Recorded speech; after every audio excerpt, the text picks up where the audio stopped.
Bismillahirrahmanirrahim. Assalamualaikum warahmatullahi wabarakatuh. Berita Al-Hijrah 3 Januari bersama saya Adi Akmal Syahrum. Dan berikut tajuk utama malam ini. Jurulatih tampar pemain, KPM tidak berkompromi. Juga terbakar kali kedua, sabotaj dan sisa bara fokus utama siasatan.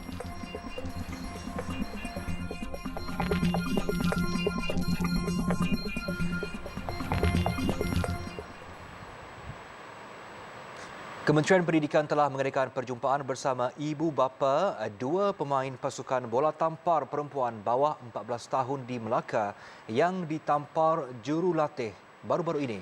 Menterinya Fadlina Siddiq menegaskan pihaknya tidak akan berkompromi soal keganasan terhadap pelajar sekolah. Concern kita sangat besar tentang isu itu. Keutamaan kita adalah keselamatan dan juga kebajikan kanak-kanak tersebut. Kita dah jumpa ibu bapa, kita dah jumpa maknanya dan dapatkan semua feedback, dan kita tidak kompromi soal keganasan dan juga soal yang terkait rapat dengan yang kita panggil sebagai isu-isu yang melibatkan keganasan terhadap pelajar kita.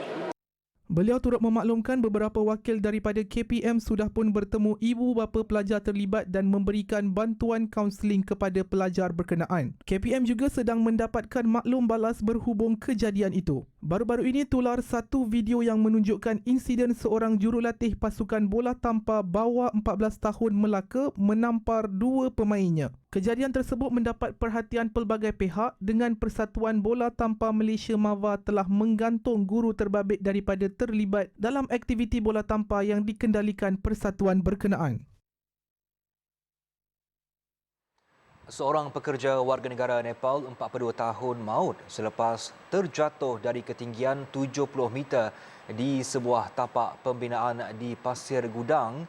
Jabatan Keselamatan dan Kesihatan Pekerjaan JKKP Johor dalam satu kenyataan hari ini memaklumkan mangsa adalah pekerja subkontraktor yang dilantik bagi kerja membuka perancah di kawasan pembinaan tersebut.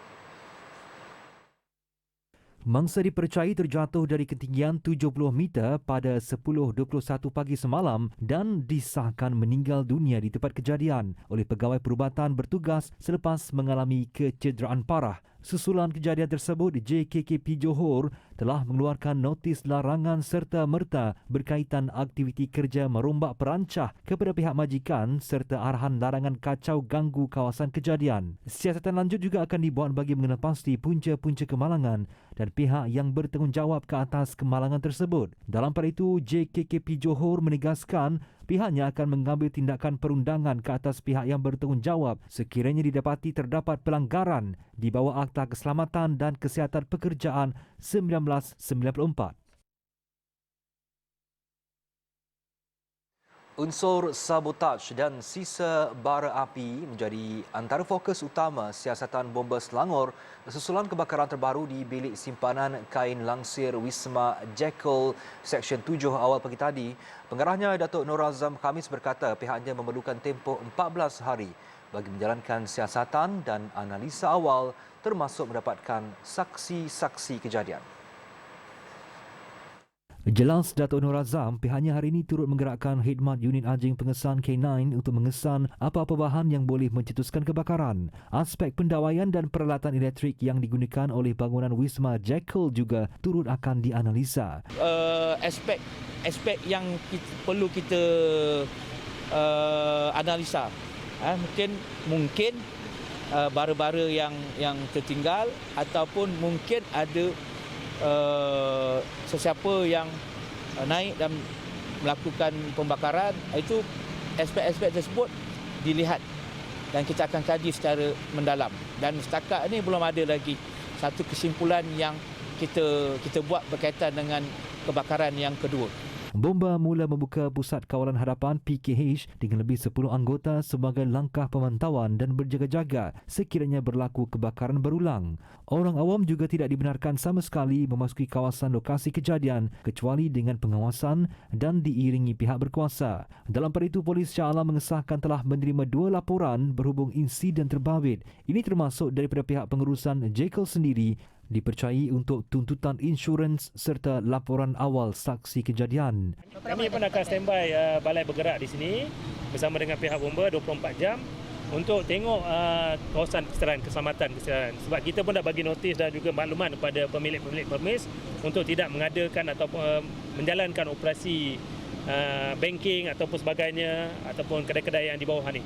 Memang the whole lot dah tutup dan untuk sistem pendawaian pun pihak TNB dah potong karen di sini supaya memberi laluan kepada pihak bomba untuk menjalankan siasatan.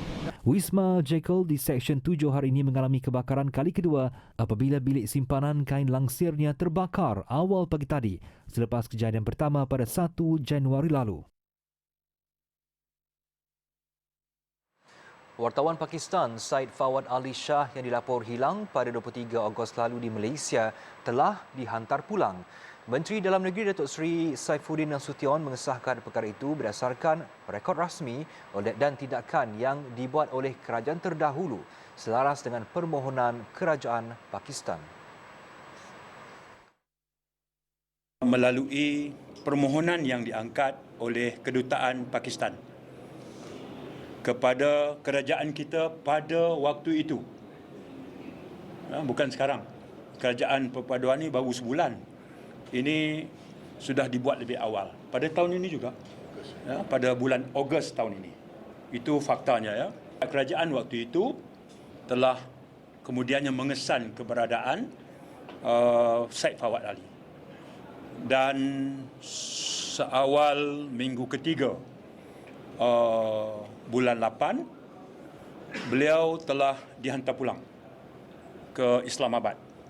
Menurut Datuk Seri Saifuddin, Syed Fawaz dikenali sebagai seorang wartawan. Namun Pakistan menyatakan bahawa Fawad merupakan bekas anggota polis yang mempunyai masalah disiplin. Sebelum ini, Syed Fawad pernah ditahan pihak berkuasa Pakistan pada 2008 berhubung penulisannya berkaitan kehilangan paksa penduduk di negara itu. Selain pernah ditahan selama 18 hari oleh pegawai risikan Pakistan sebelum diberi amaran agar berhenti menulis isu seumpama itu. Syed Fawad pernah berkunjung ke Malaysia pada 2011 melalui Thailand sebelum diberi status pelarian Suruhanjaya Tinggi Pertubuhan Bangsa-Bangsa Bersatu UNHCR. Baru-baru ini isteri kepada Syed Fawad turut meminta Perdana Menteri Datuk Seri Anwar Ibrahim agar campur tangan berhubung isu kehilangan suaminya. Dakwanya wujud beberapa perkara yang mencurigakan berhubung penghantaran pulang suaminya ke negara asal. Penduduk di kampung Bukit Palas Cerating dekat Kuantan resah dengan kehadiran puluhan lori membawa muatan pasir selain masalah debu dari tempat simpanan atau stockpile pasir yang terlalu dekat dengan rumah penduduk.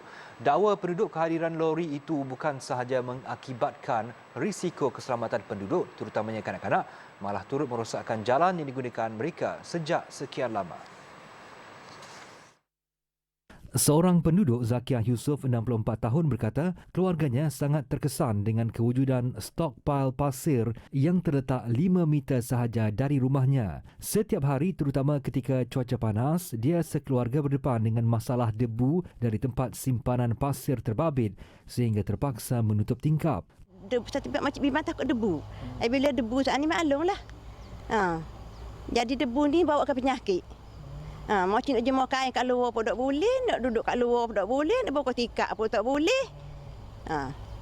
Masalah sangat ke mocik. Mocik ni dah lah tua dah. Selama sekarang ni tak ada duduk aman ni, sekarang rasa susah hati rasa saya ni.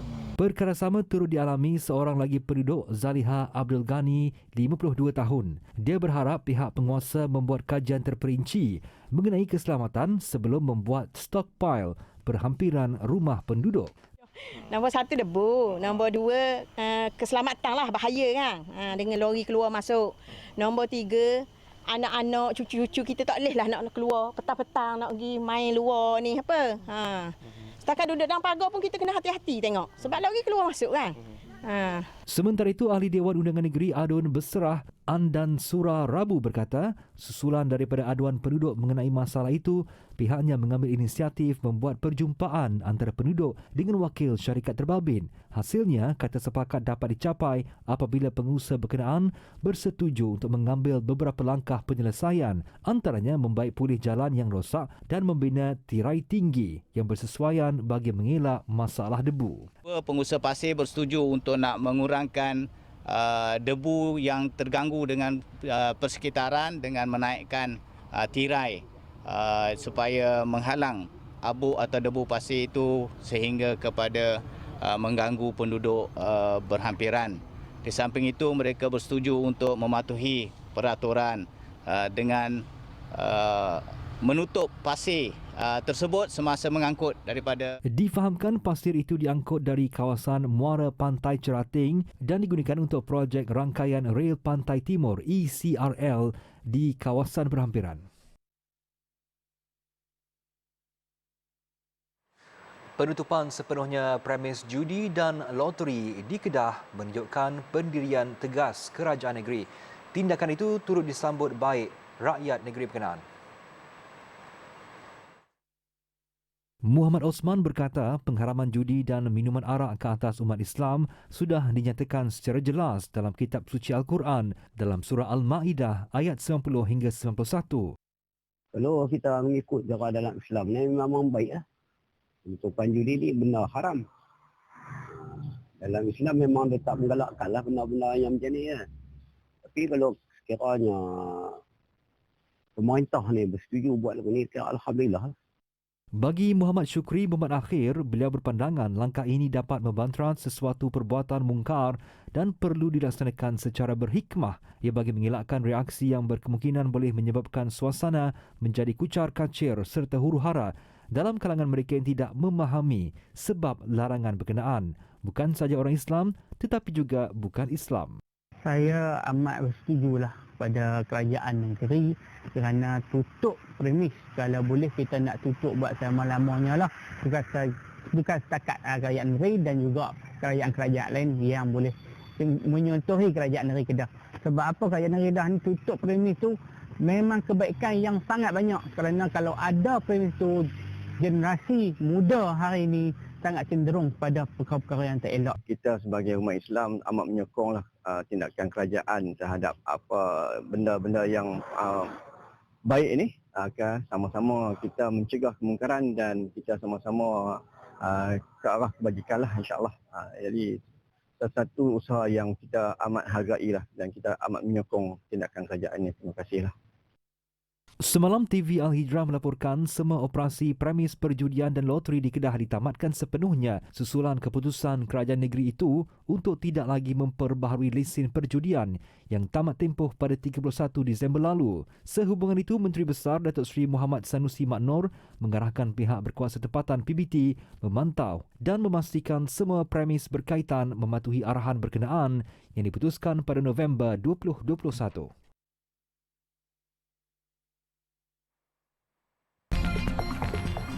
Jabatan Penjara buka lebih 1,000 kekosongan.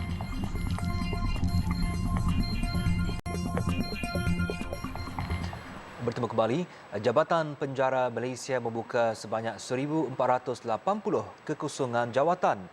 Menteri Dalam Negeri Datuk Seri Saifuddin Nasution Ismail berkata, kementeriannya akan membincangkan mengenai kaedah bagi memudah cara proses permohonan yang berkaitan dengan Suruhanjaya Perkhidmatan Awam SPA dan Jabatan Perkhidmatan Awam JPA. Sudah tentu ada implikasi kewangan, tapi hal itu kita anggap munasabah untuk saya dan rakan saya Dr. Syamsul Nasarah yang memimpin kementerian ini khusus untuk Jabatan Penjara mengangkat aspek menambah kekuatan anggota. Beliau berkata demikian dalam sidang media selepas melakukan lawatan rasmi ke Jabatan Penjara Malaysia di Kajang hari ini. Jelasnya lagi, sehingga kini Jabatan Penjara masih berdepan kekurangan anggota dan hanya mempunyai 14,000 kekuatan semasa di jabatan itu.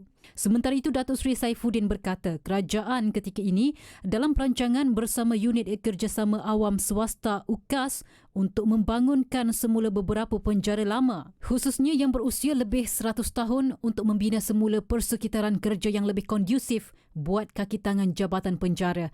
Antara penjara dikenal pasti ialah Penjara Kamunting, Perak, Penjara Alustar, Kedah, Penjara Pengkalan Cepa, Kelantan dan Penjara Reman, Pulau Pinang. Kementerian Kemajuan Desa dan Wilayah merancang untuk membina bangunan baru Taman Bimbingan Kanak-kanak Tabika Jabatan Kemajuan Masyarakat Kemas yang lebih bersesuaian di kawasan terjejas banjir. Timbalan Menterinya Datuk Rubiah Wang berkata antara yang akan dipertimbangkan adalah pembinaan bangunan bertiang yang mana di bahagian atas boleh digunakan untuk sesi pembelajaran, manakala bahagian bawah dijadikan sebagai ruang santai atau pusat aktiviti tabika. Kalau adalah pembinaan baru untuk tabika-tabika di kawasan yang terjejas banjir, kita mempunyai perancangan atau mempunyai plan tertentu. Khasnya bangunan yang lebih tinggi ataupun bangunan struktur bangunan yang lebih orang kata bersesuaian dengan kawasan kenaan. Khasnya kita telah adakan satu plan untuk tabika yang mempunyai tiang lah.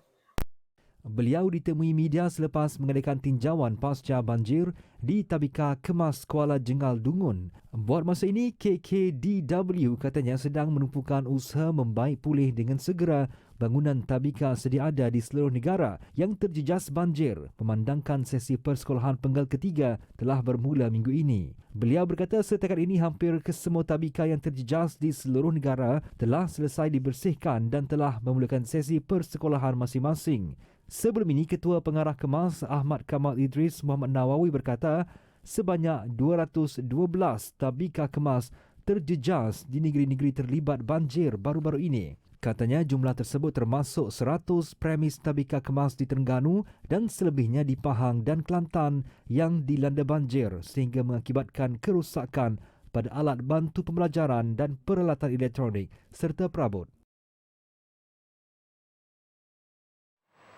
Keperluan untuk menambah prasekolah dan taman didikan kanak-kanak tadika kendalian kerajaan di kawasan bandar sedang dikaji. Menteri Pendidikan Fadlina Siddiq berkata tindakan itu sebagai maklum balas kepada permintaan semasa terhadap perkhidmatan itu. Ketika ini kita sedang melihat keutamaan kita untuk menambah prasekolah ini. Saya juga dah bincang dengan Datuk KSU dan juga Datuk KPPM bahawa ada keperluan ketika ini untuk kita melihat menambah dan juga dasar-dasar yang terkait rapat dengan prasekolah ini dipercepatkan. Beliau ditemui media selepas mengadakan tinjauan pada hari pertama persekolahan di Sekolah Kebangsaan Jalan Kebun dan Sekolah Menengah Kebangsaan Jalan Kebun Kelang pagi tadi. Media sebelum ini melaporkan jumlah pusat pendidikan awal kanak-kanak disediakan kerajaan masih belum mencukupi untuk menampung permintaan tinggi terhadap perkhidmatan tersebut di dalam negara.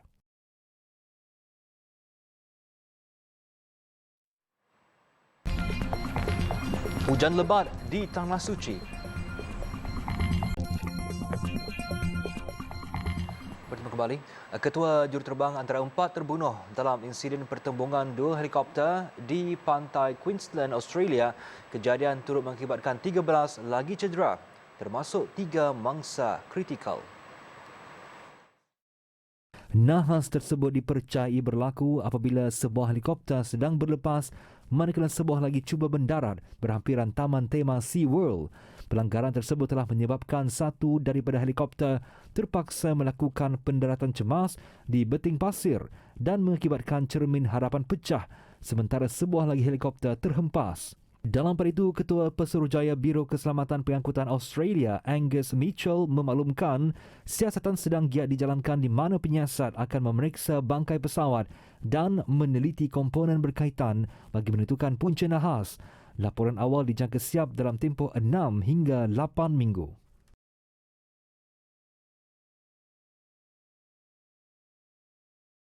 Sementara itu, di Perth, sekurang-kurangnya 3 maut bersama seekor anjing dalam kebakaran yang berlaku di Hotel New Country Peristiwa ini disifatkan sebagai sangat tragis, bukan sahaja disebabkan kematian, malah ia berlaku sehari selepas Tahun Baru.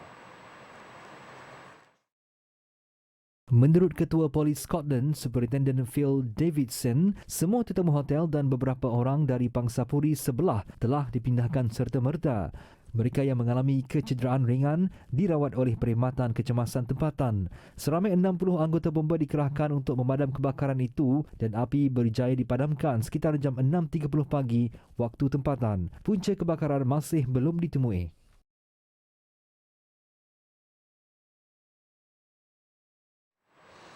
Hujan lebat disertai ketolan air batu selain ribut petir yang boleh menyebabkan banjir kilat diramal berlaku di Makkah.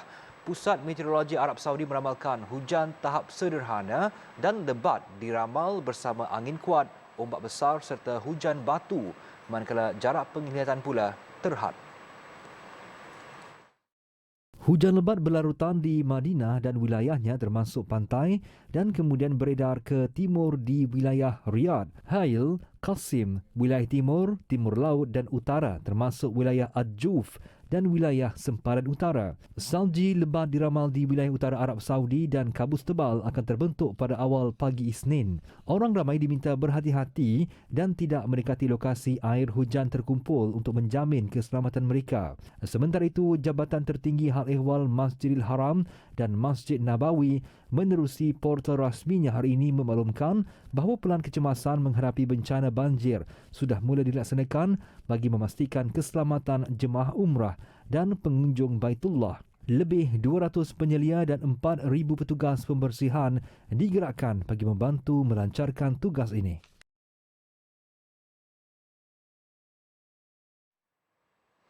Puluhan ribu pelancong terkandas di lapangan terbang antarabangsa Cebu dan Manila selepas ratusan penerbangan terpaksa dibatalkan akibat gangguan bekalan elektrik. Susulan masalah teknikal itu ia menyebabkan peralatan komunikasi dan radar penerbangan terputus di Pusat Pengurusan Trafik Udara.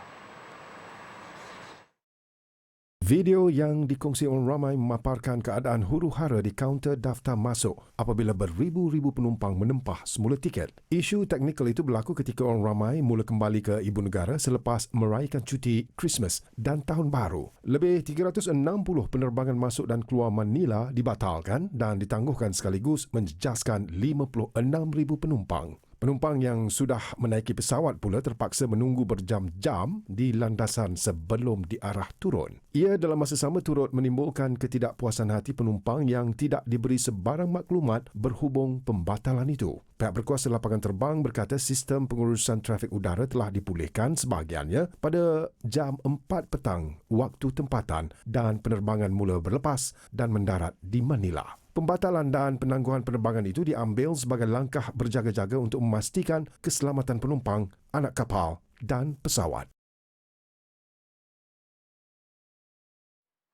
Sekian berita Al-Hijrah. Jangan lupa berita Al-Hijrah turut berada di pelbagai platform media sosial seperti Facebook, Twitter, YouTube, Instagram dan TikTok, juga alhijrahnews.com untuk lagi kupasan mendalam berita dalam dan luar negara serta artikel eksklusif. Saya Adik Wan Syarum. Assalamualaikum warahmatullahi wabarakatuh.